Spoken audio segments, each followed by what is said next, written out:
MNO Network 2025, and I'm here with Rebeca for Lufkin Gears. Rebeca, it's very good to have Lufkin Gears as a sponsor of this event and MNO Networking tell networking. And tell us what's the main importance of Lufkin Gears being a sponsor on an event like that, and what Lufkin Gears provide for the market.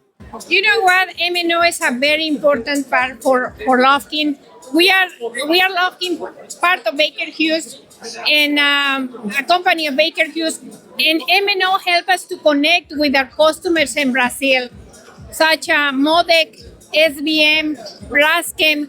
We have a huge install base in Brazil.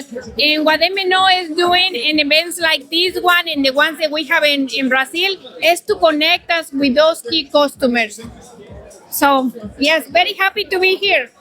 Oh, Rebecca, thank you very much for you and Lufkin Gears be part of this event. And guys, we are finishing our moment here at MNO Networking.